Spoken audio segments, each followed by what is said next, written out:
All right, everybody, welcome to the 355th edition of the Holy Backboard Podcast. I am Dustin here in Rip City, and then got my man. Sage. Before we started recording, we were both complaining about feeling old. I mean, Dustin says he would be in bed by 9:30, and I am just starting to feel back pain for like the second legitimate time in my life. So I'm like, this isn't the spry holy backboard talking about the games when LaMarcus just left Damian Lillard and CJ McCollum. This is the older, better version of us. So I'm very excited to talk to you about this. Yeah, there's This nothing that will humble you more than trying to take care of a 10-month-old. I'm telling you straight up, like there is nothing more. Like you really have to be on your P's and Q's every step of the way, even when they're sleeping. You got to make sure, okay, they got a breath way, good. They look, is monitor charged? Okay. Are they getting enough solids? Like, are they pooped? Do we got to go for a walk? Got to start weaning them off formula and breast milk, and it's nonstop. So it's a joy, but nothing will kick your ass more than trying to. Also, like doing it while working Yeah. is in childcare in this. Don't get me started on childcare in this country. So we are doing the best we can, and is another reason why I am excited to stay up late with you to record this episode. It's one of my favorite episodes of the calendar year to record, and it's also why me personally I enjoy sports. I enjoy the competition, I enjoy the camaraderie, the history that comes with following a team your entire life, or even just getting into it. But honestly, like as you grow older, you lose more and more of your innocence, and with everything that's taking place, like it just gets exponentially more like difficult to kind of just have a good mental health day. So it's really nice to just kind of zone out and worry about stupid shit, right? Mm. Do we have too many guards? What are we gonna? Is Robert Williams injury prone? Like, is Jeremy Grant a fit for this team, or should they move him as soon as he's eligible? What are they going to do with Scoot and Shaden at the 2 or the 3? Like, just thinking about that has really been beneficial for me. I was having a rough day when I went for, just told Olga's like, I need like 20 minutes, 25 minutes, went for a solo walk. It was sunny out. I just thought about sports the whole time, bro. And I know that's a privileged answer, but like it really is something that has gotten me through a lot of tough times. And I am just stoked to talk about teams that I spent time thinking about how I'm going to rank this monstrosity of a Western Conference. I mean, just a meat grinder, 1 through 15. I mean, a lot of the teams are going to be contending, and you don't have a lot of dogs this year. It's going to be a fun Western Conference, unlike the East, where I think the two favorites are pretty easily, at least in the preseason, have separated themselves.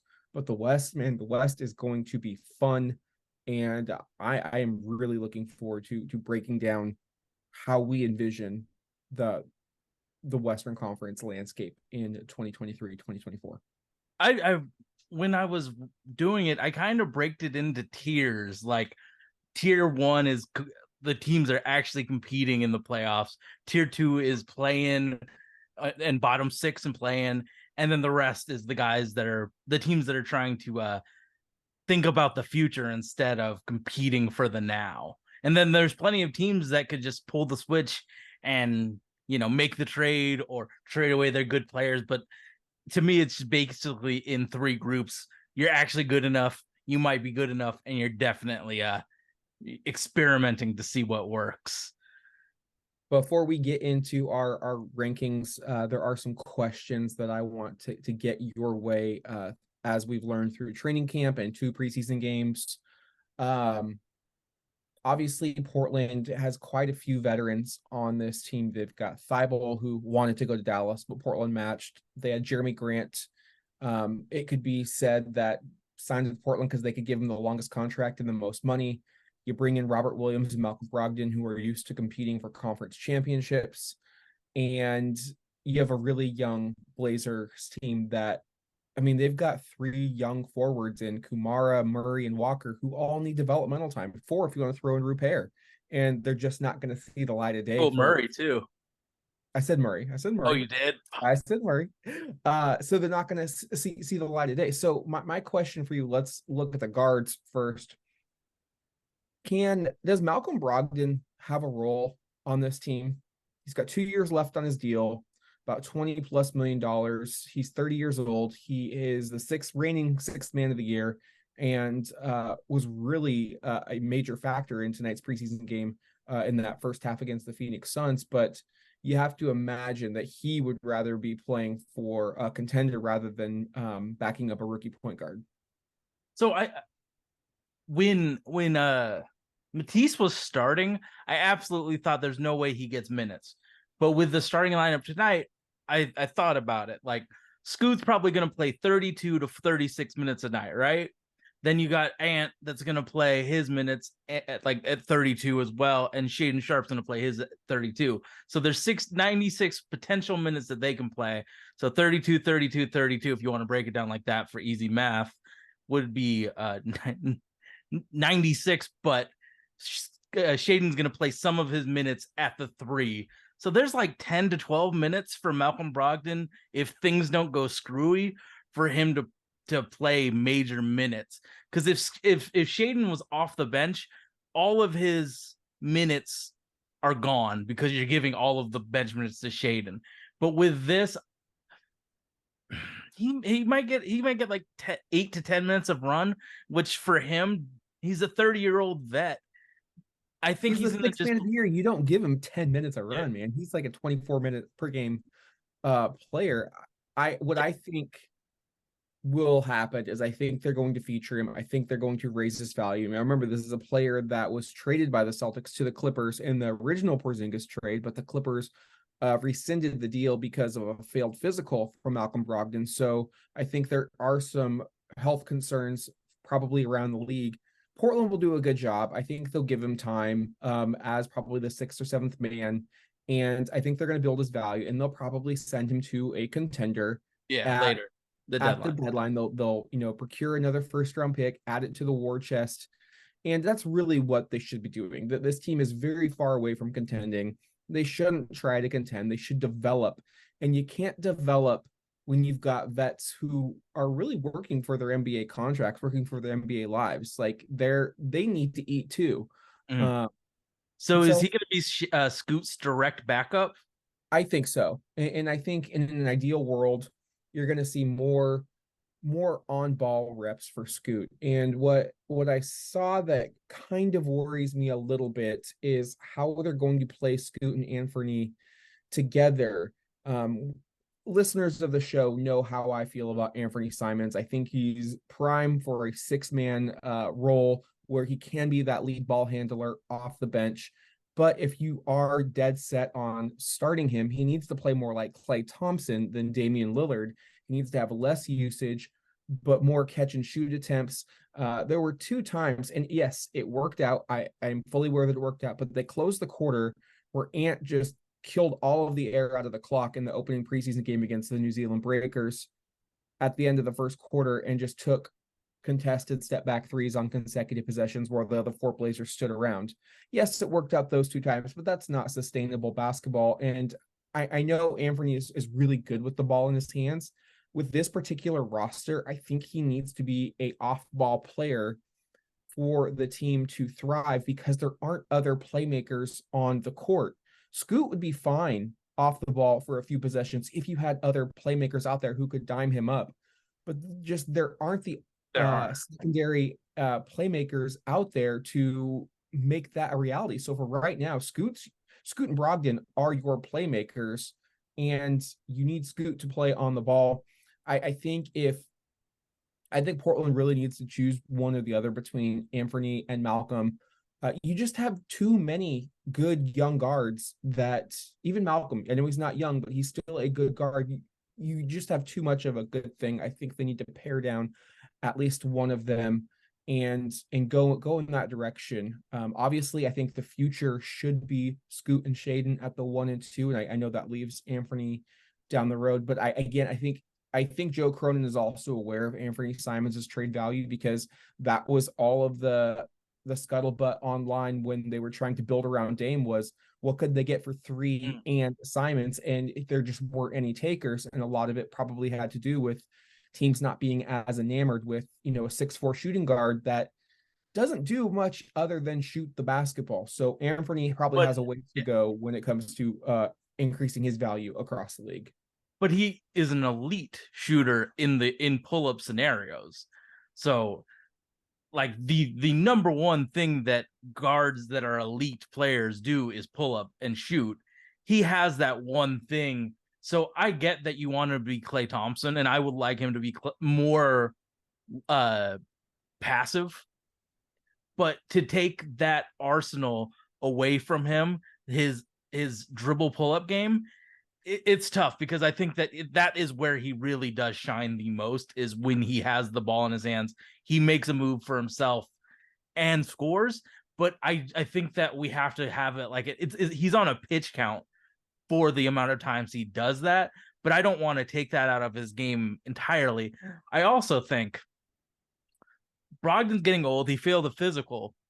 So when Scoot's out and Malcolm's in, I would totally be fine with Ant taking the ball up, passing it immediately, and then trying to run offense. I just don't think Malcolm Brogdon, with his level of athleticism and burst, is ready to be that lead playmaker off the bench. So I think that there are ways that we need to utilize his pull-up, but I think it needs to be scaled down pretty a lot. It needs to be I agree. I agree. But to take it out of it, because Klay never had the dribble moves that no has. But it works because that's in the flow of their offense. That's the style of play that allows multiple people to eat, right? If they're truly committed to Ant being part of a young core of DA, Shaden, Scoot, and Ant, you have to move Malcolm to open up those minutes where Scoot and Shaden go to the bench. You bring in a Thibault, you bring in a Rupert or a Kumara who don't need the ball. Then Ant can go Ant, right? That's fine. Bring in Robert Williams to rebound and catch lobs. Let Ant go Inferno when mouths on the floor don't need to be fed. That was a huge concern of mine after these trades. Was on paper on 2K, yeah, you've got Scoot, Shaden, Ant, Jeremy, and DA. That's awesome.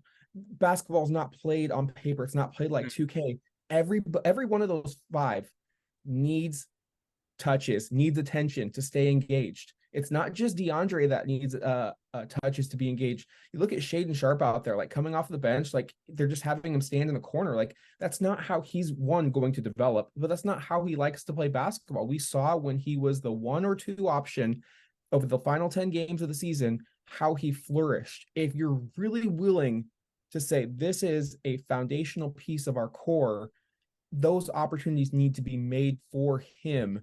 And Portland needs to prioritize his development by putting him as the 1 or 2 option. I know you have Jeremy Grant. I know you have Anthony. I know you have DA. But this is where this season is going to be fun, but I think it's going to be a little bit messy. And you mentioned it last episode. This is where both Joe and Chauncey make their money. Okay, I think you did the easy thing, honestly, and you moved Dame and you freed up all these expectations out the window. But now you really have to identify who's staying and who's just along for the ride, right? Whose stop is coming up next if you're riding the bus, or who's going to stay the entire route. And if you have identified the players who are on the bus for the long haul, you need to prioritize their development, how they're going to get touches, how you're going to engage them. So that's going to be an interesting thing for me to listen to this season, because DA is a great lob threat. Any big man in history plays well when they get a little sugar early on. I am afraid that Jeremy and Ant might go a little ISO heavy and try to get theirs. I mean, we saw Jeremy do that in Detroit, and now he's not on another playoff team again. So he may start going ham like that as well. So it'll just be interesting to see how this It has to be a all balance to it, though, there has to because be a you have to balance. feed the veterans that are. I truly don't believe that Malcolm Brogdon is a future player on this team. He's probably going to get traded in the deadline, but you can't make his value low. So you can't just stick him. He has to play to earn his value. So I think that it has to be like we give these guys that have value and could be traded later that isn't I don't think Matisse Thybulle should be the starting small forward of a playoff team. But you have to give him minutes so he's not such a negative value. I think Malcolm Brogdon, because of his injury issues, he's on the court, he's good, but injury issues, lack of athleticism, he has to. Teams have to actually see that he still can do the stuff. So I think like in the beginning we'll probably have to play these guys, and if they isolate, they isolate. But it's about giving these guys the platform to show that they can still play ball, but focus entirely on the young guys' development. So I don't think Chauncey Billups is the man that has shown the creativity rotation wise to really do what needs to be done. So again, like you said, this is kind of a show what you can do, Chauncey type of year for him. But it's like a really perfect balance of I can't totally forget about Malcolm Brogdon because I'm trying to develop Scoot Henderson, or Ant is isolating a little too much, but he needs to show off the fact that he can isolate and score. So I think that what you're thinking is long term, like these guys have to be gone for us to focus on the guys that are there. But in the meantime, when we have guys that aren't on the timeline that have value, you have to play them enough so they like, let Denver sees, oh, Malcolm Brogdon would be a great backup or something like that. So it's a very balanced thing, and it's not going to be perfect because sports, there's rarely anything that's perfect.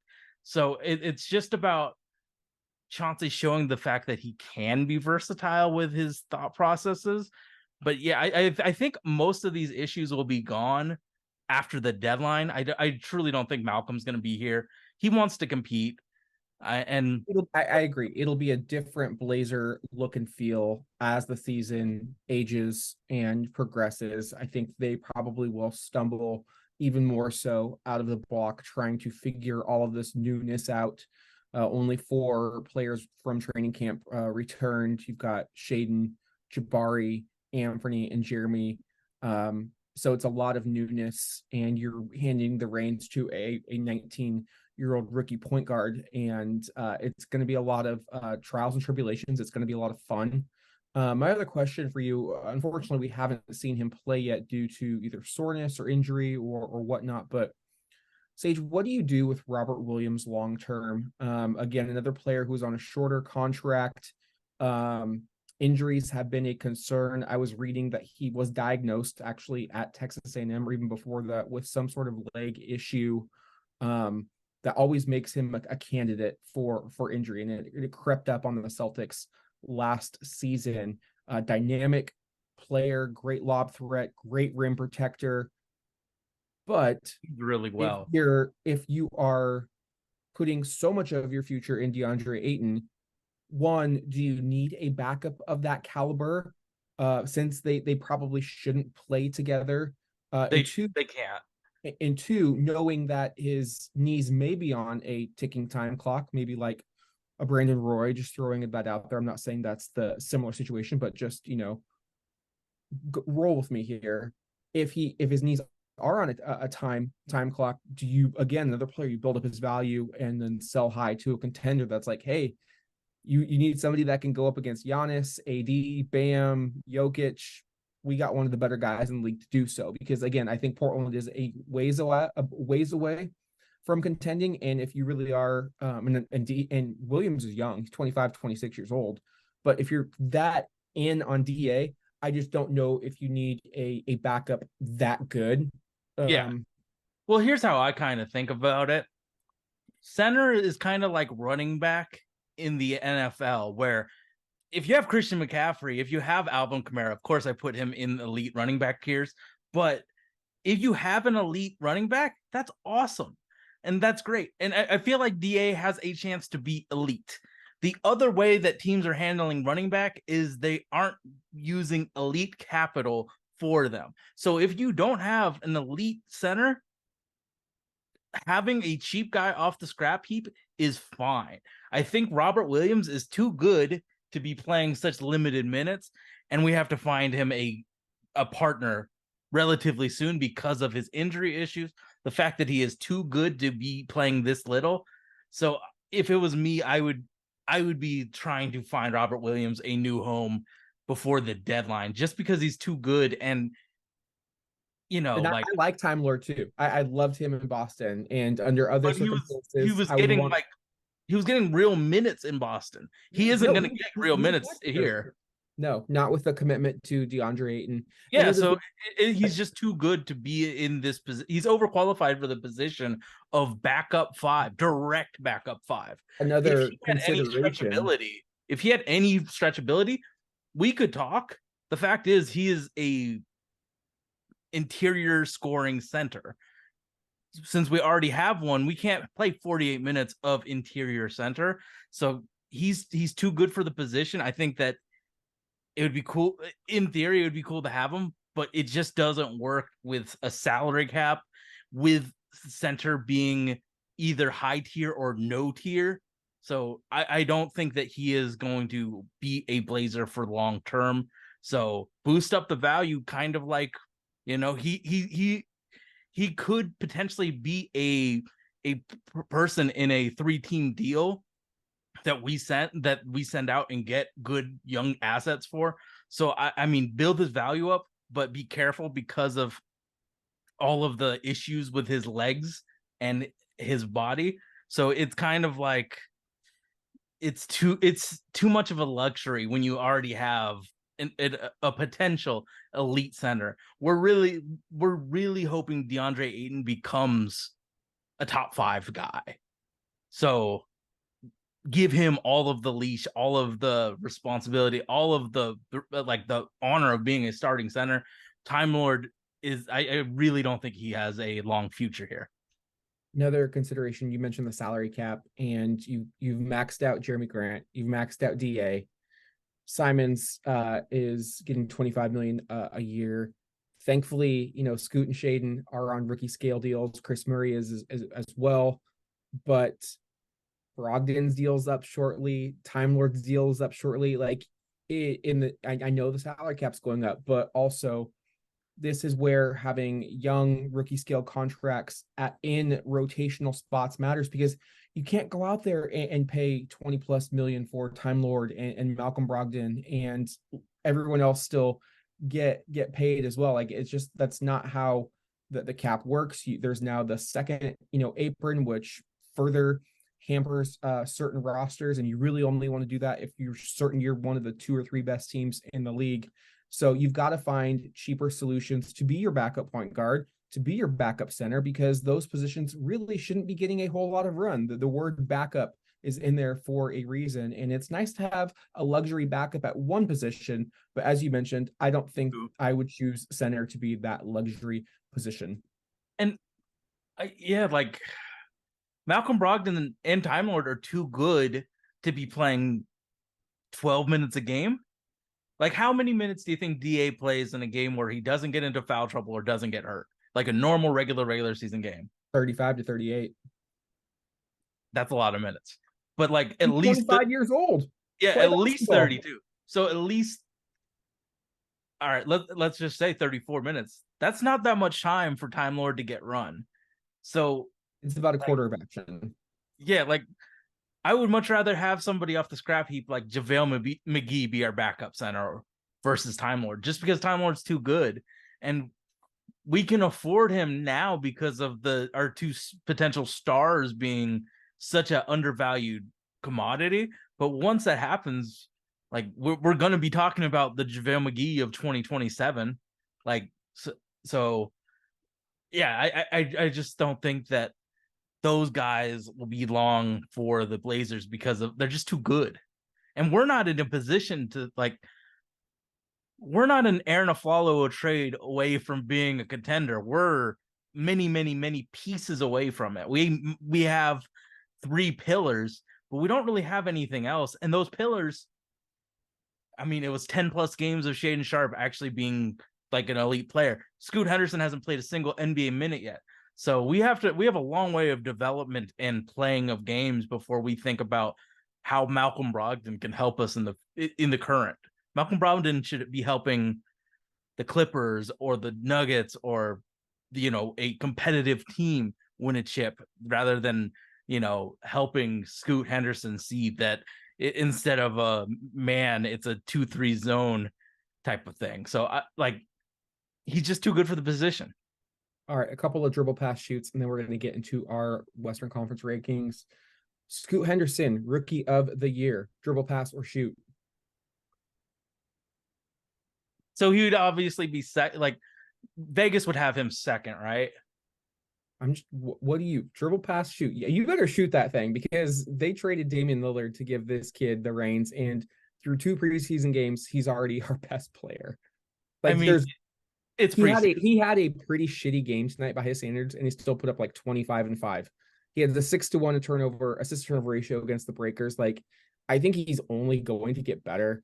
And the thing that I love the most about Scoot, he has the leadership and charismatic factor. Somebody mentioned that it reminds them of a young Magic Johnson just coming into the league with that smile. Like he's out at FanFest, singing Family Affair by Mary J. Blige, fully getting into it. Like he is comfortable in the spotlight. Yes, there are going to be some bumps and bruises on the road, but there's a reason this guy is considered a generational point guard prospect. And I think the Spurs are going to take it a little bit easier with Wemby.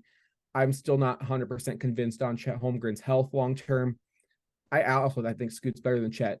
Scoot's my guy. I'm shooting that. I think he's going to win the Rookie of the Year. It's going to follow the footsteps of Damon B. Roy. If I was putting money on Rookie of the Year, I would first go to Victor Wembanyama, then I would go second to Scoot. But if you did bet Scoot right now, you would make a pretty good chunk of change with it. But I think that the most hype prospect in a generation is probably going to get a bunch of votes for Rookie of the Year. So is Greg Popovich going to give him enough shot to do it? You got to play. You got to play. I think he'll play. I think he'll have to play. So I think it. I would say that there's a very good chance that Scoot has better statistical numbers than Victor, but Victor still gets Rookie of the Year. So I would dribble it, but I would put a few dollars on Scoot Henderson getting Rookie of the Year. Dribble pass shoot. Tumani Kumara is actually the gem of the 3-team trade. I think that you're a little too. I didn't say what I was going to do. People are. No, I don't know yet. He hasn't played a real NBA minute yet, so I don't think. Dribble it. I can't say no, but the game that I watched was on somebody's phone on YouTube, so like it's not like dog. I don't know who. It might have been Kamari that made the bucket, but it could have been someone totally different. It's not like I had it was good enough for me to see who was doing the things. So dribble it. I have no idea. I gotta see a real regular season game where it's not absolute it looked like I was watching like a 90s Blazers game in terms of clarity. So I'm gonna dribble that. I still better than Root Sports. Damn. Root Sports is a complete and total joke. So I mean, like the fact that people have to think about getting a VPN to watch your local television is fucking. My parents can't watch them anymore. I can't watch them anymore. I am not paying, or actually, my parents are not going to pay $35 extra a month to watch. I mean, that's on top of internet and cable. So you're paying about $230, $250 a month. It's absolute bullshit that I could live out of market and pay $90 league pass just for one team. $90. No, it's a full season. You play 90 for the full year. Yeah, 90 for one team. But you watch no, it's all 30 teams. Whatever. 90, $100 either way. Fubo right now looks to be the cheapest option. That's like 75 plus fees, season 6 or 7 months.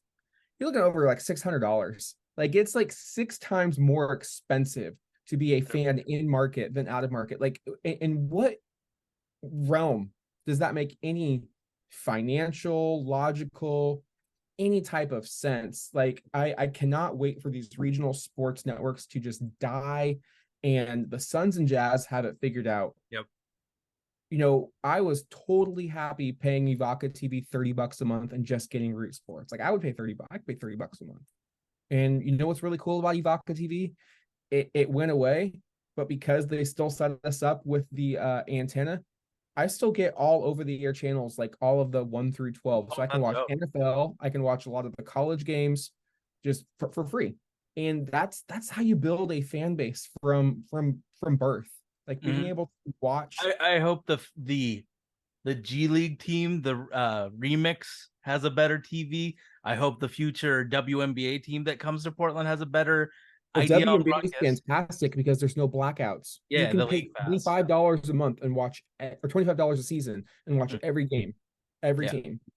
The Blazers thing is just an absolute travesty, and I mean it's kind of like a throwback to me when I was a like 19-year-old watching the Hornets play on my illegal streams and shit. Like, oh, I'm just throwing it back to when I was 19 watching Ryan Anderson, getting really excited because like I'm not paying that damn.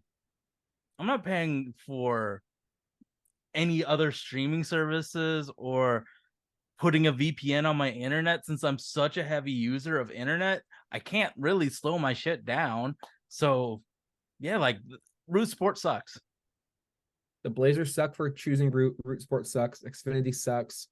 It all is trash, to be honest. Like there's a reason Hulu and YouTube TV don't want Root Sports. Nobody wants to pay for a regional sports network that has shitty content outside of the games. And half the time you can't even find the game because they're putting on another 1995 Mariners rerun or Kraken open practice. Just a really short-sighted decision by the Trailblazers to go with Root. Horrible. I hope they figure a way to get out of it. They should. They have enough goddamn money to do it. They're owned by a billionaire's estate. Like make it happen. The NBA needs to figure this out because that's another reason why the NFL is just kind of running away with the sports crown again, is because their games are on local public television. Like you can watch every Seahawk game that you want here on channel 12. Sometimes they're on channel 6. All you gotta do is get a rabbit ears or an antenna. It's fine. If you want to pay the extra to watch them one time on Amazon Prime Thursday night, you can do that. Or Monday Night Football. Like you really only have to make 1 or 2 times a year an effort to find the game. For the Blazers, it's an every night occurrence, especially since they're not on national TV hardly at all. Once. Yeah. So and they have Red Zone too, so you get to see all the exciting parts. Like the NBA, the Blazers are just fucking up with how they're broadcasting, because like this is the first time in a while that I've felt the need and the want and desire to watch NFL games. And it's easy. All I have to do is go on YouTube TV, and if I want to watch the Saints lose and Derek Carr look shitty, it's easy. Even if if I was in New Orleans doing it, it's even easier. Yep. MLS is on Apple TV. Easy. NFL's on Sunday Ticket, or if you live in Market, it's free. The only the two sports that are lagging behind right now are the Major League Baseball and the National Basketball Association. They make it so difficult for their fans to watch.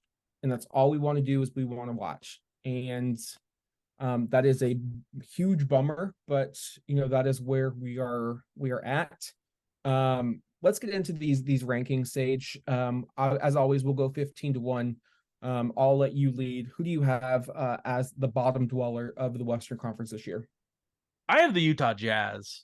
And the reason I have the Jazz as the worst is because I feel pretty damn good about Scoot being better than Clarkson. I feel like their offense is going to take a pretty big step back.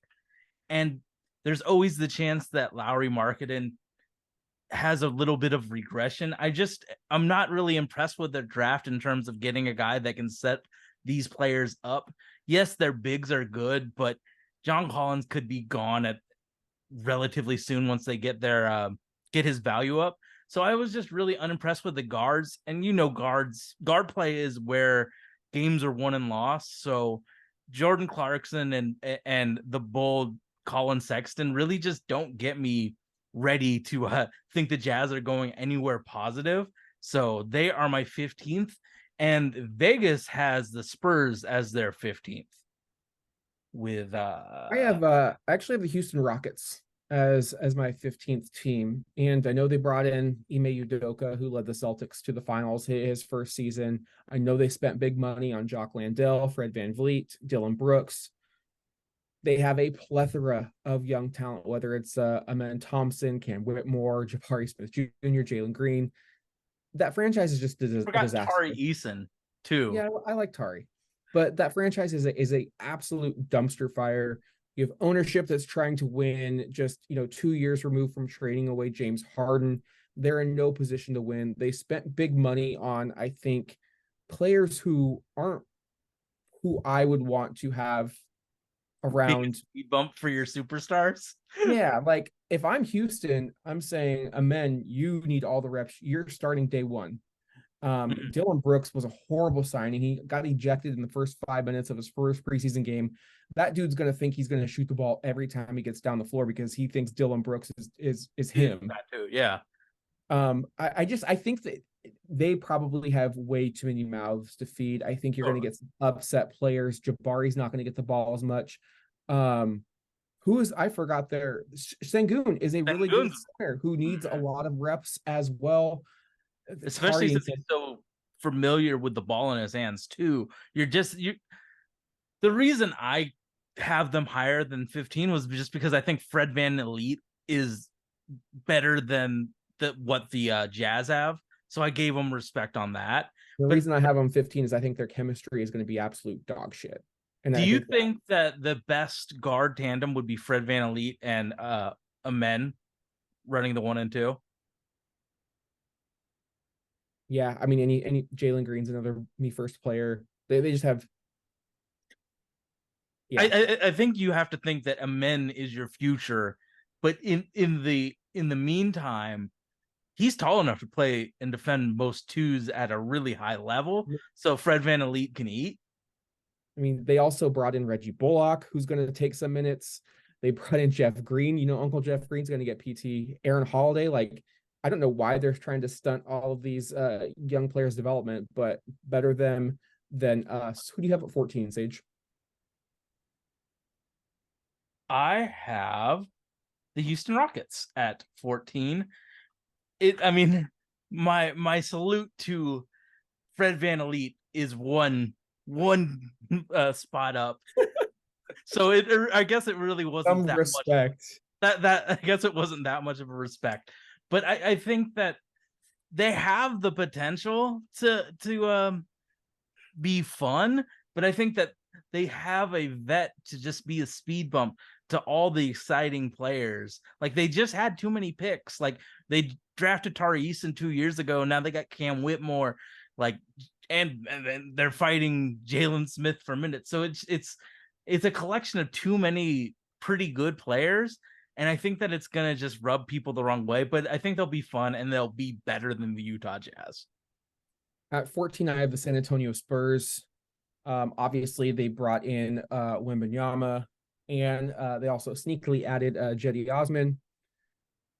But I think this is a team that is going to load manage without specifically load managing like the Spurs do. They don't really have a true floor general. I do worry about their lack of veterans on this team. I know Keldon Johnson has been in the league for a few years, but he's still a young player on a rookie scale deal. He's as old as Nasir. Yeah, maybe he's on the first year of his new contract. I know Devin Vassell just got inked up as well. They've got good pieces, but I don't. It's the other Jones brother. It's Trey Jones. And they just have a lot of young players, and they don't have. I wish they would have gotten more veteran, like a Ricky Rubio type of a veteran, to set the table for Wembanyama. I don't think they're going to I don't think they're going to overexert Wemby this year. I think they're going to pace him, bring him along slowly, and they're going to do what the Spurs do. They're going to stealth tank, and they're probably going to try and add another top pick in the draft. And so I expect them to be fighting for the bottom of the West, despite their bright future. 13, who you got? At the Spurs. So, you know how I feel about Devin Vassell, but it's just they just don't have the guards that we do. And Wemby can do so much offensively, defensively. He's amazing. But who's going to get him the ball? Keldon's going to go for his. Devin Vassell's not there yet with any bit of playmaking for others. I think that I would trust him to do something with the ball in his hands for himself. I've seen him do a bunch of Penny Hardaway dribble moves this last year, but they just can't get Wemby the ball as efficiently as I think Scoot can get himself the ball and score for himself and others. So I have the Spurs at 13 because big reliance on Zach Collins as well. 13, I have the Utah Jazz. So in one way or the other, we're just different orders of the same we shit. have those teams. Added John Collins, the rookie class, Sensabaugh, Keontae George, Taylor Hendricks. There was a noticeable drop off after they traded Mike Conley and Jared Vanderbilt. They were in line for a playoff spot, and they kind of just kicked the can the other way. I think they won too many games early. I definitely agree with you. I think there could be a potential drop off for Lauri Markkanen. I do wonder how they're going to run those forwards and Walker Kessler, right? That's a tough spacing, putting John Collins at the 4 or the 3 or Markkanen either way. Didn't Lowry play it with the Cavaliers when they had the super big lineup? That didn't really work out as well because his benefit is he's a stretch big, but it's much and more... Evan Mobley's still much better than Hendricks defensively. You can't Hendricks do that is going to take without Evan Mobley being great. Yeah. I mean, as long as they keep like the reason I have them higher than the two is like I know they're not great, but Colin Sexton, Jordan Clarkson to me are just a little bit better. And they're battle tested, and I think they're obviously going to play for something. I think I trust Will Hardy a lot.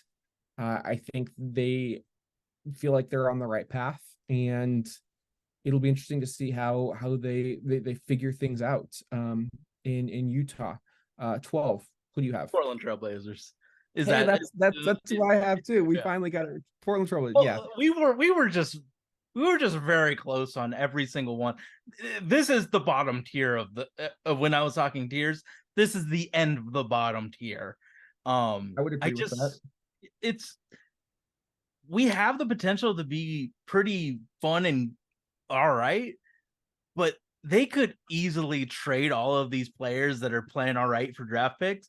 So Blazers right now are at the top of the junk heap of bad, but we could really be bad if we make some tanking trades in the... You want to know what's funny is I kind of think the opposite. I think they're going to be a better team once they start to clear out some of those other players. Oh yeah, all the addition by you actually say, okay, we got a 5-man roster, or 5-man lineup. It might not be as talented as opening night, but Chris Murray's not going to ask for 20 shots a night, right? Shaedon Sharpe is going to be featured. Scoot's really going to feel like the man. You can actually give Ayton his 20 shots a night. Like you can actually say, we are going to go for quality over quantity in terms of shot distribution, and our role players are going to know what to do. So I think early on there's a lot of newness, there's a lot of excitement, but I think it could be a little bit of a your turn my turn situation as guys don't try to step on their toes. I don't know, Scoot will eventually be the leader. He may be already, but like there's no veteran, I think, like this is my team like it's been when Dame was there. And I think there was that huge void after Brandon retired. Like LaMarcus was really never that guy. It took until Dame's second or third year for him to be like, this is my team. So that's another interesting development because I don't think Anthony has that type of leadership ability. DA doesn't. Jeremy, no way. It's Scoot. It'll take some time, but also he's 19. That's asking a lot. And It is. will the vets listen to him? So I am stoked for the season. Really am. But I do think like lower the expectations. The games are not played on paper. The unit as it's currently constructed just doesn't really flow with one another. There's just a lot of similar archetype players out there. You need some Buck Williams, some Brian Grants, Nick Batum's, pass, defend, rebound. Not a lot of that on the roster. So once they start to make way for those players, I think it's going to be probably a lot of nights like we saw tonight, where it's going to be really fun. Then second quarter kicks in, and that other team just knows what they're still trying to figure it out. 11. I think this is where it gets spicy for me. What about you, Sage? So the only two teams we really talked about in this were Memphis and a little bit of New Orleans. So I think this is spicy zone for sure. I have Memphis at 11 because of Ja Morant's suspension, and I think that all of the teams are so good. So the 25 games without Ja is going to be a humongous factor in them being the team that doesn't make the play-in, because they're losing out on bench support. I know Derrick Rose is there. I know Marcus Smart. But when Ja Morant's not there, that's a humongous drop-off. You're moving Desmond Bane into being a secondary, maybe even legit playmaker when he's on the floor. It means Jaren Jackson's taking more shots. I think everybody's moving up position, and I don't think that it's going to be good because the West is so deep and so talented. Once they get back, I think it's going to be a really uphill climb, and I don't know if they have what it takes in a very, very competitive Western Conference. So I have them at 11. But if the suspension didn't exist, they'd be a lot higher. But the fact is, Ja won't be there for a quarter of the season, essentially. So that's going to be a humongous issue. And then once Ja comes back, there's going to be a few games where they just lose because they don't know the order of operations for their team. So I think the initial, early part of the season is going to be the thing that just screws them over in the long term. At 11, I have the Dallas Mavericks, same spot they finished last year. Any team with Kyrie Irving, I think, is going to be chaotic, and you're not going to have any, I think, consistency on like, you going to get good Kyrie, or are you going to get, off night Kyrie? Like, is he going to show up? Is he going to want like, and then you've got Luka, who is as great as he is, very ball dominant, and he's a specific type of player that you have to build around. And I just don't think they have done that. I think they're going to miss Reggie Bullock. I think they're going to miss JaVale McGee. I know there were some rumblings around Christian Wood and, reasons why he didn't really have a great free agent market out there, eventually ending up with the Lakers. So I'm sure a lot of Dallas personnel out there will say addition by subtraction. I also listen to the Hoop Collective podcast quite a bit, and one of the three is Tim McMahon, who covers the Mavericks, and he's been alluding to a lot of weirdness going on inside that organization. Longtime PR guy leaving, longtime trainer, not being able to go on the team with the road. Just some weird vibes in Big D. They're starting Olivier Maxence Prosper, rookie out of Marquette. They're starting Derek Lively, rookie out of Duke at center. Is that their power forward center combination? Yes. Jesus, that's who they are starting. Hopefully that's just the only three starters that Jason Kidd said are Grant Williams, Kyrie Irving, and Luka Doncic. They did bring back Seth Curry, and they got Maxey healthy? Who? Maxi Kleber? I think so. I think he should start in one of the rookies, because that's not what they're doing, though. And they don't have a reliable big man. Rookie big men Lively's going to foul a lot. I just didn't show that he was legitimately good at Duke. I don't. You have to play some form of defense. This team really struggled down the stretch. I mean, there's a reason they literally didn't want to make the playoffs. It's because they wanted their pick and they didn't want to be embarrassed. Jason Kidd's a horrible coach. I think the next superstar to get the media attention after Dame and James Harden, it's going to be, toss up between Luka Doncic and Joel Embiid. So it's coming. I pray for those fan bases because it is not a fun storm to be in, but I think Dallas misses the playoffs again. It's a horrible pairing between the two guards. They play no defense. They've got no interior scoring at all. Very low on the Mavericks. Who do you have at 10? I have the New Orleans Pelicans. Trey Murphy being hurt. I feel like they fluctuate more than any other team in the Western Conference. I feel like Trey Murphy was going to start over Herb. Oh yeah, Murphy was a borderline like sneaky all-star candidate. Yeah, he was a star. So him being hurt really, really hurts the team. You can't count on Zion for anything. If he played 82, the Pelicans would be comfortably in the playoffs. You don't know what's happening with that. Sage, if you had a healthy Zion, I think there's a legit argument they're the best team in the Western Conference. Yeah. He's that dominant. And then the center positions worry me. I don't think Jonas is good enough to be a playoff quality center. He's going to put up huge numbers in the regular season, and then Larry Nance is going to start for them in the most clutchest minutes that they have. CJ is getting older. Willie Green wants to play basketball like the FIBA team did.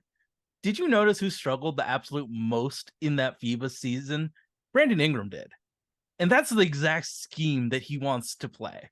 Like that's Willie Green's shit, is penetrate kick type of offense.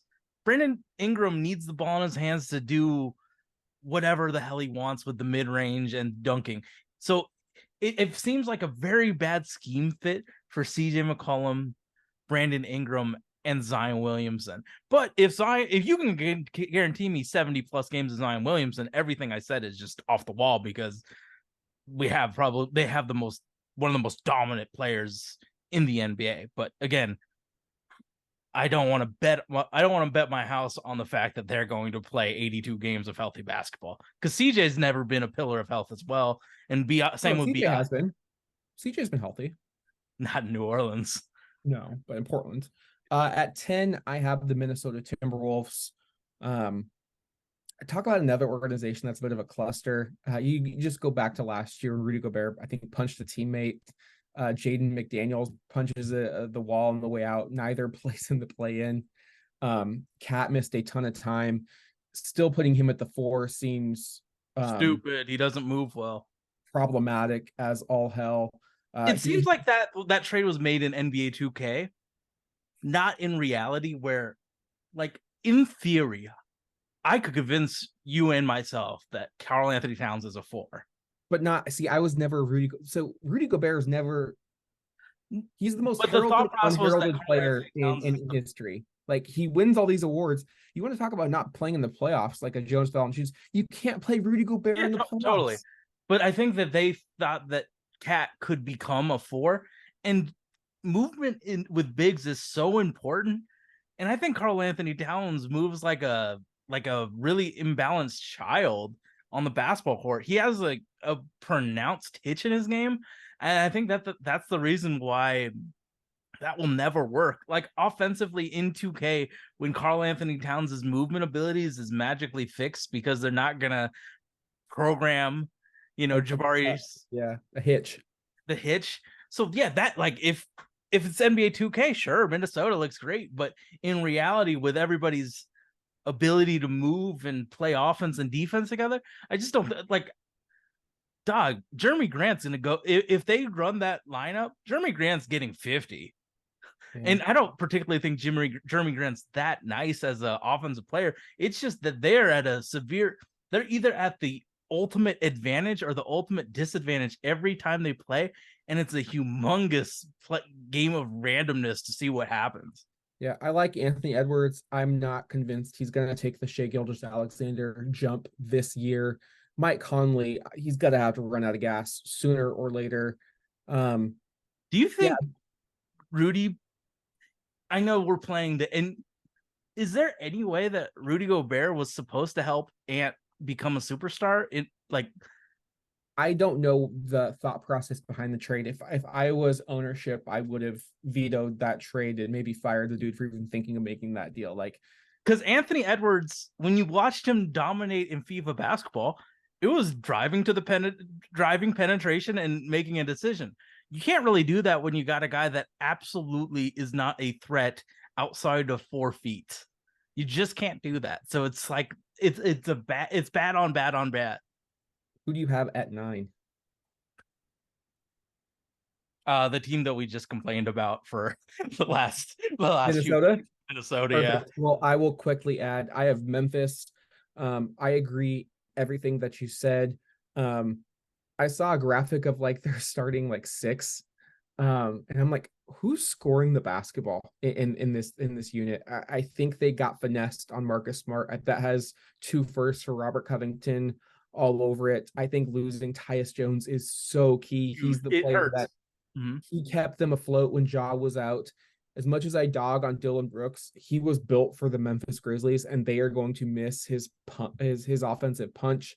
They've Who's missed this? Who's the small forward now? oh god, Is it the this dude from Stanford? it's Zaire Williams, but Yeah. they've also John Conchar, bro. They're starting John Conchar.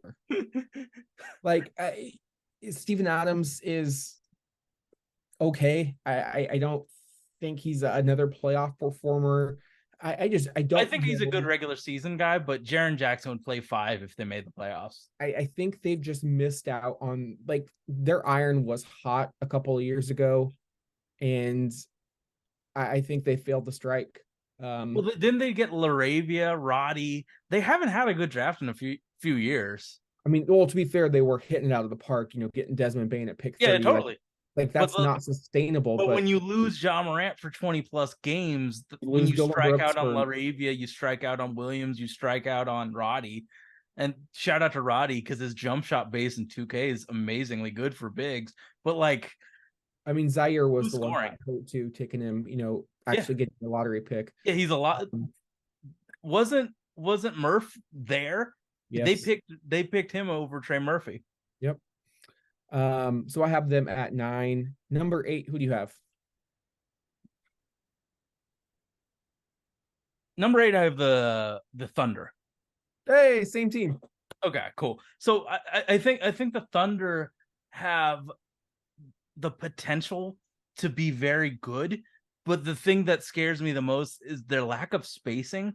Like they still don't have a plethora of shooters, and when everybody on their team does their best work driving and penetrating to the hoop, having limited shooters just can be a very bad watch and a very bad efficiency on the court offensively. I think Chet's going to be a very good rookie this year, but obviously he's the third potential third guy on the rookie of the year rankings. But I still think that they have some team building to get some shooting and some defense to allow Shea, to allow Giddey to really reach their potential. So they're on the right track without a doubt, but I think that it's another year before they take the jump to contender. I love how your reasons are very like basketball driven and they make a ton of sense. Mine are like chemistry sucks, the vibes are Are off. you a vibe guy? Yeah. But I think I'm both. that's kind of how we do our I'm both. thing is. But the reason I didn't put the Thunder up higher, and I thought about it because I thought, are they going to take the Memphis jump? Is this has been a franchise that hasn't played serious basketball since the bubble, right? And even in the bubble, they weren't supposed to play serious basketball. Chris Paul kind of brought them out of nowhere that year when they traded Russ and they traded PG and they were trying to rebuild, and all of a sudden they were pretty competitive. So it's a franchise that just hasn't played basketball that meant anything in quite a long time. Nobody on the roster, none of the young players have done that. And so what happens when you get into March and you get into that push for playoff seeding? Like, how are they going to respond? Because usually they're tanking, they're sitting guys, they're just developing. But when it gets to like this is their first foray into, okay, we are hitting the home stretch. You want to be picking up your stride. Like Chet, not healthy last year, has only played in college. How is his body going to hold up for 82? Same thing with both Jalen Williamses and Shea definitely finally played a full season and was rewarded with the first team All NBA honor. And Lou Dort's played some meaningful minutes, but like that's just my thing. It's a really young team. I'm interested to see if they're going to rise to the occasion or if the pressure is going to get to them, because that's where you see teams like Miami last year, right? Even though they kind of cruised through the regular season, when the lights were brightest, they flipped the switch and were ready to go. They've been battle tested and they were prepared. OKC's young. Can they? My biggest thing with OKC is one, like a lot of these teams are talking about, a lot of mouths to feed. They're having to cut players that normally they wouldn't just because they've stockpiled so many assets. Who is going to be that second guy next to Shea? Right? Do you Who is think going Giddey to? works? Yes, I think it works, but Giddey is He Giddey's needs like he a needs to shooting shoot. guard version of Batum. Like, I don't think you're running plays for Giddey. Like, if So they're in locking up theory, Shea, Shea's the who? one and Giddey's the two that is like Lon. I think he's kind of like Lonzo without the defense. Yeah, it's like who is going to be that second 25 point per game scorer? Because we've seen in history, you need two primetime scores to get it done. So I think that's just what I'm going to be looking to Do see, you because I see think anybody with the potential of that, or are they going to have to make a trade to get the 25, the secondary star? I want to see some Chet. I think he may be more of a defense guy, to be honest. I think he's going to have games where he puts up 25. Game But I don't. three for Yeah, rookie year Chet is what I see. Jalen Williams, Santa Clara Jalen Williams, really impressive last year. I think if anyone would be him, it's him. But the beautiful thing about the Thunder is they have the assets to go out and they can just poach whoever they want. So the next young Yeah. star that's on the market, they can pony up an offer and really their team will still be in contention. So bright future ahead. Do you think Jalen Williams has the potential to continue rising up, or do you think he has the Yes. limited potential? I kind of think that he's limited because of the fact who's above him in the pecking order. He also needs to be in the paint. He needs paint touches. You ain't getting them with Shea Gilgeous and Giddey above you in the pecking order. So I just think they need to make a big trade and get a legitimate spacer and get a legitimate second guy. And then they still would be very good. 7? So I have the Sacramento Kings. I think they're built pretty sustainable, but it took a lot of it took Malik Monk having some clutch games. It took a lot of these secondary and tertiary players to play well. And I'm kind of worried that Sabonis's lack of defense and De'Aaron Fox's injury history and the fact that he needs to have paint touches might be a little bit of a sign of regression for him. They played one really good season with everything kind of going right with them. So maybe it's time for a little luck to go the other way. But yeah, I think they're good. I just don't think that they're at the level of some of these other teams in the West. But if De'Aaron Fox and Sabonis can be the superstars that they can be, they could be higher. But I just don't know if they're as dynamic as the other teams with the offense and defense. And I think Keegan Murray probably takes a step back out of he was the best 3-point shooting rookie in ever. So I think there might be a little chance of regression from him as well. 7, I have the Golden State Warriors. There's always going to be a team that people think is better that falls down. I mean, the Lakers were a play-in team last year, made it to the Western Conference Finals. Golden State was actually 6 last year, and they're going to start the season with Draymond Green on the sidelines. He's out 4 to 6 weeks, and they're just a completely different team without Draymond in the lineup. You have to wonder what Clay has left in the tank, what Steph has left in the tank. This is a team that's basically played another season just a postseason basketball with all of their deep playoff runs. I don't love the addition of Chris Paul, especially that he's kind of forcing his way into the starting lineup. I think that backcourt is going to get absolutely so small. That team destroyed. Is small. I think they've just I think they've lost a step defensively quite a bit. Dante DiVincenzo was a huge loss as well. And their rookies really didn't develop as they wanted to. I mean, James Wiseman's a bust. They sent out Wiseman. Are they finally going to let Kuminga try and play? Moses Moody really hasn't taken that step either. Well, Moses, that his second year was such a shitty defender that they couldn't play him. And thank goodness they had DiVincenzo. I really think their Polish rookie fits them like a glove. Podziemski. Yeah, thank you. So When has Steve Kerr ever played rookies though? true.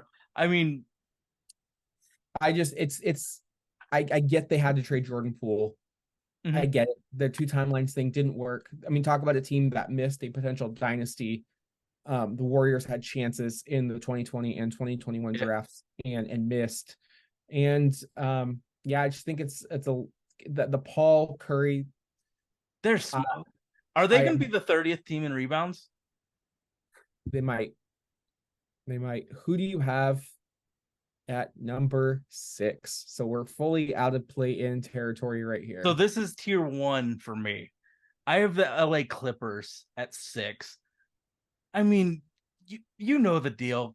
Kawhi Leonard, Paul George are never going to stay healthy. So I kind of just put them in as like 60% participants in the thing. If they actually played the entire year and were healthy, they'd obviously be higher on my list. But years and years of seeing that they can't play a full 70-game season just made me be like, all right, they're 6 on mine. They absolutely have the talent. They have the coaching. They have all of it, but the greatest ability is availability. And Paul George, Kawhi Leonard just don't play enough games for me to feel safe putting them any higher for me personally. So they're at 6, and I totally acknowledge if we turned injuries off, they would be much, much higher. That's fair. At 6, the toughest team for me to place was the New Orleans Pelicans because of how well they played with a healthy Zion Williamson last year. And I think for Zion's sake, he needs to play this year, and I think he will, and I think he will be good. There's just a lot of talent. And then once they get Trey Murphy back to space the floor, I love their wings with Herb Jones. You still have BI. Like, I think once they embrace the Zion at the 5, like, you got to get Jonas out there, and you just got to try and outscore folks. And I think you can do that if you've got a healthy Zion locked in. It's a team that I think this is it, right? If it doesn't work this year, then I think you're going to see massive changes, particularly with Ingram, McCollum, maybe Zion. I don't know if they're willing to take that big of a risk, because that is, I mean, you talk about egg on the face. If you are the team that trades Zion and he goes out and gets to the potential elsewhere, you're just like, what the fuck did we just do? We had him, but there's always that cost. With the injuries that the Pelicans have currently, because Alvarado's hurt, Kyra Lewis is the linchpin. If he does well, they're going to do well. But Kyra Lewis has never been a good player in the league. He's super fast. He kind of has like a De'Aaron Fox style game, but Dyson Daniels and Kyra Lewis kind of have to shit or get off the pot. Dyson has a few more years of being. I mean, Dyson's a second-year player though too, but he has to show something. But Kyra Lewis really has to show something. Yes, because he's a negative asset. They tried to trade him. He's a negative asset around the league because he just gets hurt and is so underwhelming. But yeah, either Kyra or Dyson has to show up and play real, authentically good minutes, or they're going to be where I thought they're going to be. What do you have at 5? You know what's crazy? I forgot Kyra Lewis's name, so I googled Pelicans point guard. I was like, oh shit, I need to make this shit a lot more clear. Here, there you go, Kyra. There you are. I gotta work on my search term game. So what are we at 5? Sorry, 5. Okay.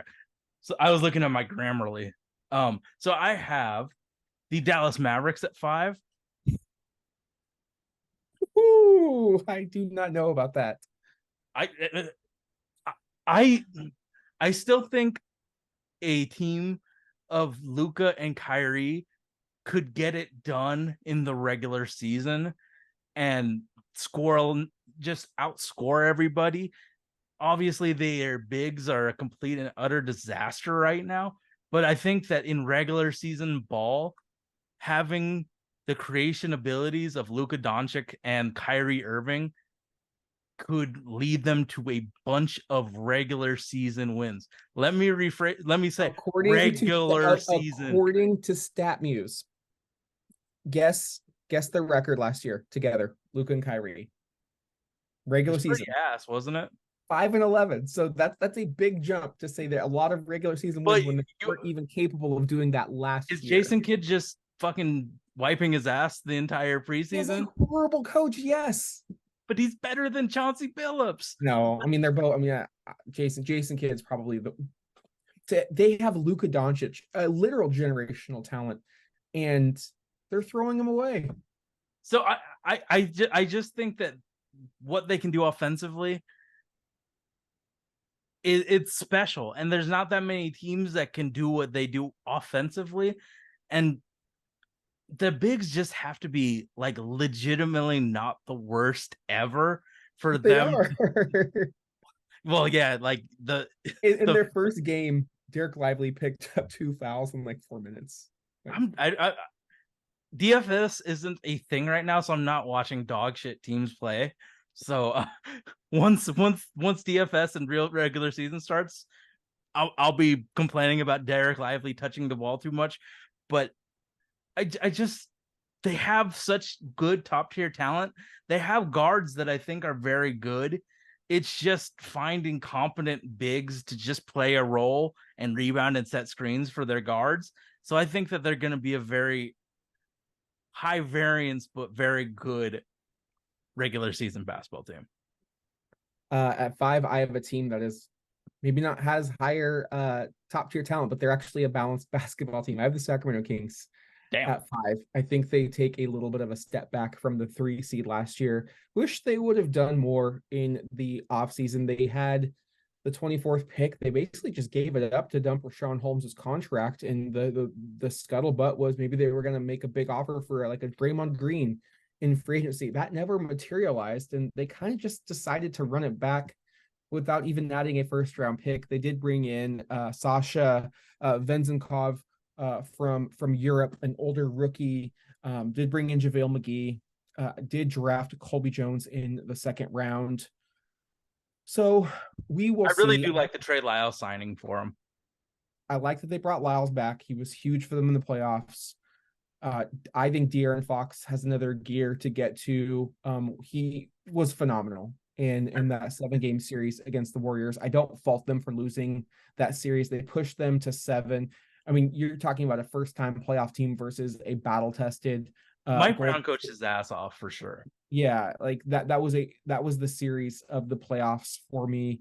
And this is like how I project the teams to finish in the regular season. And Sacramento's a team, they're going to try and light that fucking beam every single night. Like they are in it. They're going to play their guys. I disagree a little bit. I think Keegan showed me a little bit more in Summer League. I think he's going to become a little bit more of a threat than just the catch and shoot guy. I remember that you said, what's the difference between Keegan Murray and Trey Lyles? And I said there is. then Keegan showed out in Summer League and kind of proved me wrong. So it's Summer League. But that's what you want to see from young guys, is you want to see them come in second year. Okay, I'm here for one game. What does he improve on? I gotta stop being absolute a hater to Keegan Murray, but what has he shown you that he's improved on? Showing he's more of just a 3-and-D scorer. Like he can score the basketball. So he can just score different ways. Like I'm not going to give you a deep dive in it. Like I'm trying to get out of here in 20 minutes so I can go to bed. I just don't see the. I okay. Think he's high floor. Let's move on. Who do you have it for? I fucking guess I hate Keegan Murray. I have the Warriors. Okay. You know me, dog. You know me. I love Chris Paul. I can't stop loving Chris Paul. They're gonna get cooked. Oh, they're gonna get fucked up. They're going to get fucked up. It's going to be the ultimate randomness play. If they're hitting threes, they're winning every game. If they're ever cold, they're losing badly. But I think that you have so many genius level players on that team that they're going to figure it out. But I do worry about their rebounding and their defense having such small, like it's CP, Curry, Clay, Andrew Wiggins, and Looney as their starting five right now currently. So it's just like they're so small. If Andrew Wiggins plays the way he needs to play, though, he can make up for a lot of those deficiencies, because we've seen in playoffs he grew a set of balls and played some big boy basketball when they won their chip. So if he can revert to that form of Andrew Wiggins, I think they can be fine. And then once they get into playoffs, they'll just start rolling. But I guess I do believe more so in the Warriors than you. But I just think you put so many high level basketball like you guys in a room, they're gonna make shit happen. Or I have the LA Clippers. And this is even if they're playing Kawhi and PG every other night, one or the other, because I think you're get a full season of Westbrook. I think he is going to, this is kind of like his last hurrah as well. I just love how deep this team is. Like their centers are low key one of the best tandems in basketball with Zubac and Plumlee. This is Batum's last season, so you know he's going to go out. Norm Powell is a sneaky bet for sixth man of the year. Oh, super great basketball for them down the stretch. And then, you know, I guess I'm on my last hurrah with PG and Kawhi. And the reason I'm believing them a bit is because they both want those extensions, and they're not going to get it unless they play. And I think you're going to see more basketball from them. And it's more of like a now or never too. Like if it's going to happen, it's going to happen. The ultimate shitter got off the pot. So I still like their team in the regular season. I do feel like they have something to prove, and they're probably tired of, you know, not getting home court or fighting for the play-in. And I still love Ty Lue. I think he's one of the best coaches in the game. The coaching staff is elite. So healthy roster plus elite coaching, they could be fighting for the one if that's what they choose to do. They're a real good team. Three. I mean, we have the same three teams, but what order do you have them at? Lakers, Suns, Nuggets. Same. So we will just go. So let's just, for our listeners, 3 Lakers, 2 Suns, 1 Nuggets. Why and why not? Start with the Lakers. AD and LeBron are real good. You also have to think like this. Talk about last hurrah. This feels like this could be like one of LeBron's last years. You know, playing for Bronny, age. You know, he's gonna turn 39 like in December. You really don't know how much he has left in the tank. We're seeing longevity at this performance like we will never ever see ever again. So this is not the norm whatsoever. Do you like their depth? I love the signing of Gabe Vincent. Like, I think he was a money player for the Heat. I can't believe Miami just let him go. I think you're going to see a lot of times when D'Angelo Russell's fucking up and they're going to say, Gabe, just handle it for us. Yeah. I love how they picked up Jared Vanderbilt on the low, especially if they put Anthony Davis at the 5. Vando can guard a lot of players. They can be a real problem defensively. They've got good positional size. You know, I don't think they really lost too much. Like you replace Schroeder with Gabe Vincent, and Austin Reeves might hit another gear. Austin Reeves is going to get a lot of looks as that third option.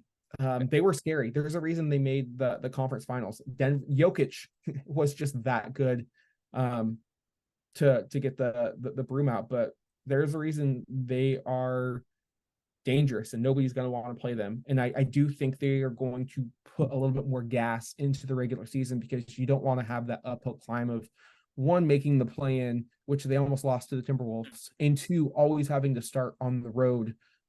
So I look for a big year for the Lakers.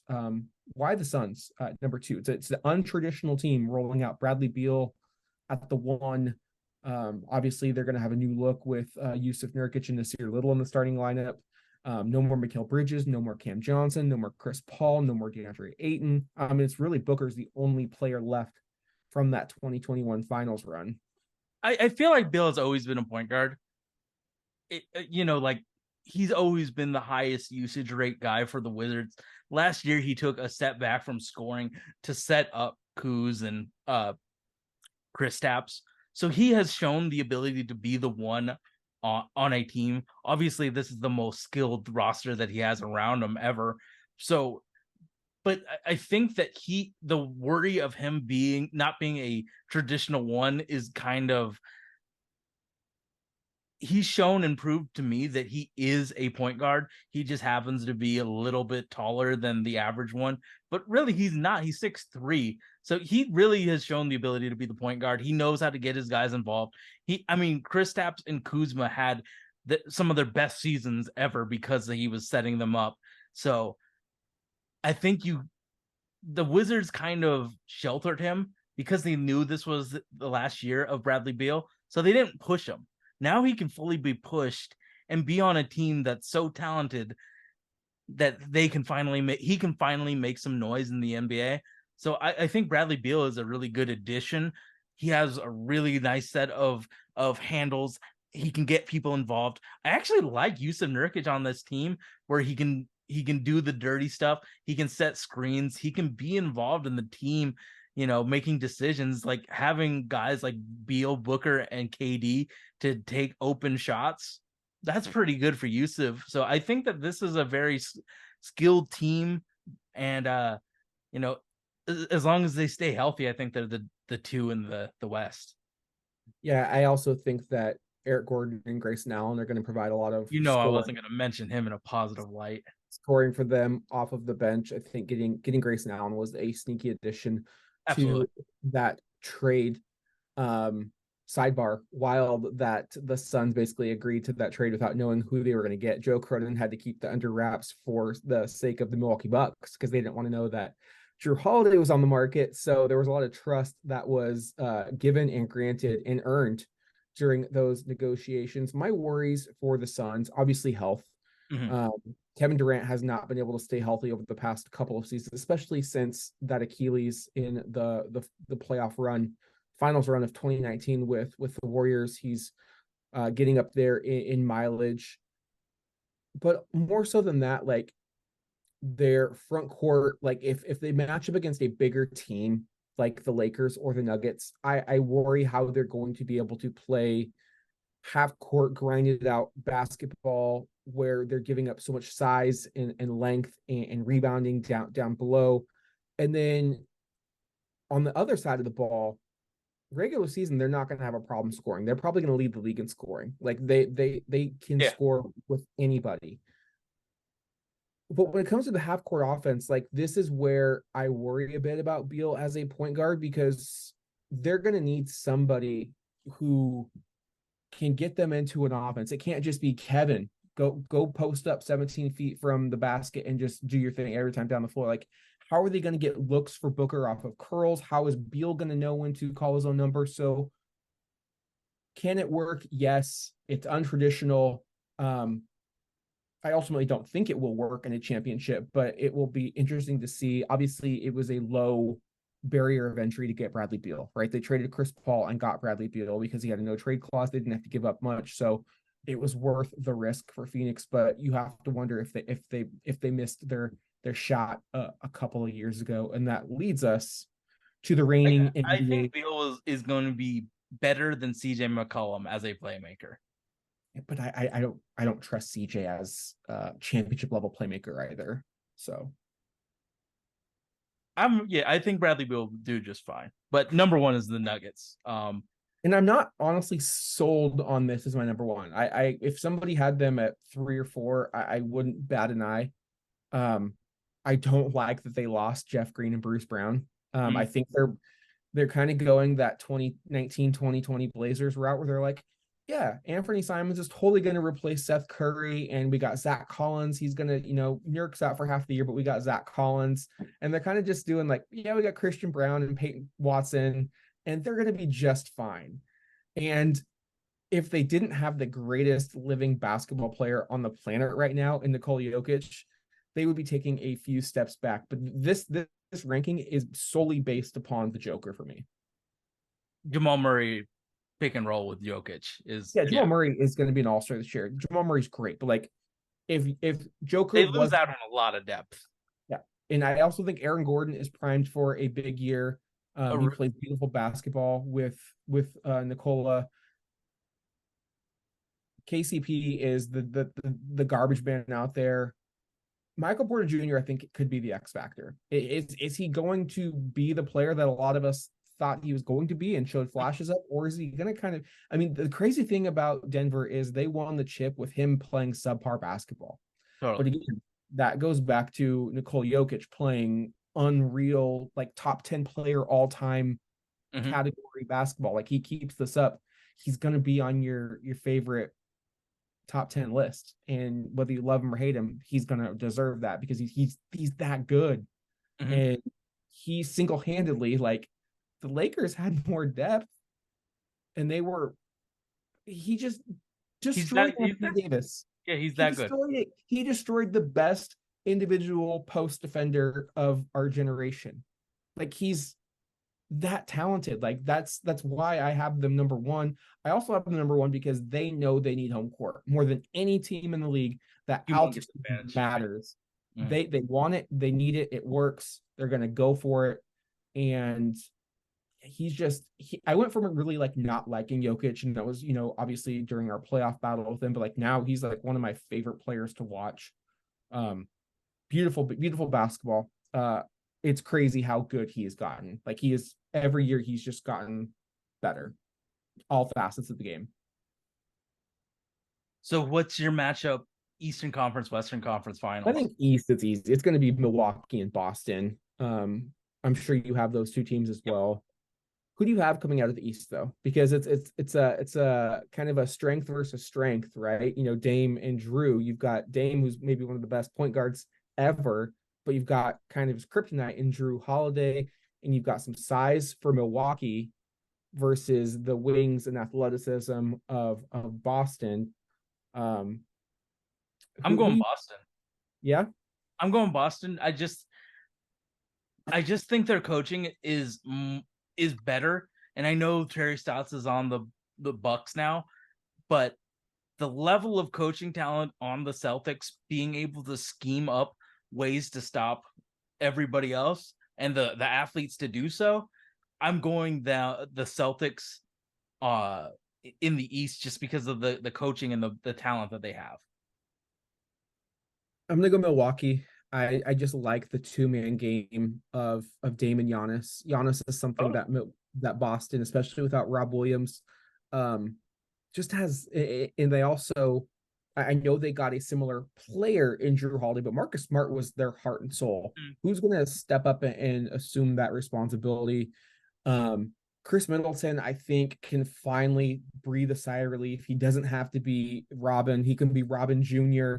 Like you can be the he's third guy finally for like the he first time. that's pushing it, calling him, Robin. Like, it worked in 2021, but that's because of Giannis was so good in his role as Batman. But you've got like maybe one of the best pairings that we have seen. Ever. Life is going to be so easy for Dame, and he's got a floor spacer in Brooke Lopez.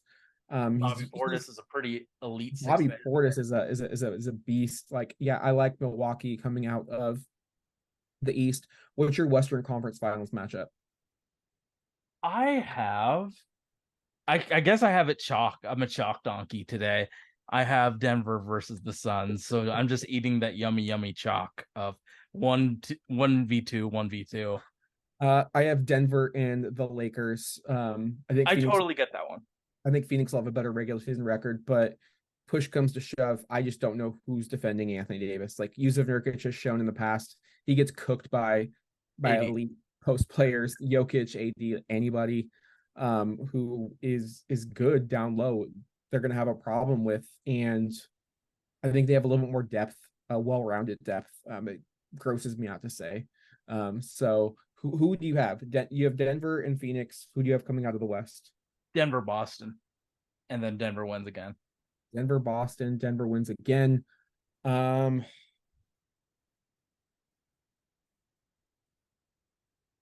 yeah, I have Denver beating the Lakers. I don't think Bruce Brown is enough to erase a sweep. I think it's a much probably closer series, but they still have no answer for Nicola. And I think whereas LeBron maybe starts to take steps down. You've got Jamal Murray and Aaron Gordon who are taking steps Yeah, up. they're rising. So you have Denver and Boston. I have Denver and Milwaukee. Who's your finals winner? Oh, Denver wins. You said Denver wins. That's right. This is I haven't even thought about this until right now. I mean, you've got Damon Murray, Giannis and Jokic, Middleton, Aaron Gordon. Oof. It's gonna be majestic the last few weeks of the NBA season. Yeah, you know what? I'll just go Milwaukee to be different. It's a I coin think toss. it is a coin toss. I think it's a 7-game series. Dame is still Dame. Like we've seen Dame be good with like nobody around him. Like it's gonna be kind of wild. I think everybody in the NBA is gonna be like, "Oh, this Dame guy's really good." And it's like, well, yeah, he's finally not being the main target on every defensive scouting report, and I just don't know how Denver is going to defend. Like I know they have to. I know Milwaukee has to defend Jokic. I just think they have better options to defend Jokic than Denver does to defend Dame, Totally agree. Middleton, yeah, Totally agree. and Giannis. So yeah, I have Milwaukee and would be stoked to see that series. But again, I could see 4 or 5 teams winning it. I think Phoenix has a chance. I think the Lakers have a chance. Boston, obviously, I picked Milwaukee, Denver. Mm-hmm. It's going to be a fun season. Seems like there's going to be much more of an onus of less load management, more playing games, which I've always been a proponent of. If you need to rest, take time off and practice, not away from game action where, people are excited to tune in and, pay real life dollars to see players play. So if you're able to play, let's get it. All right. We are available on iTunes, Stitcher, everywhere where you get your podcast. We are there, Spotify included. So we're also available on short form content, TikTok, Instagram, all of that good stuff. Thank you to everybody for listening. We are out of here. It is getting late. Papa Dustin has to go to bed and I have to pee. Peace.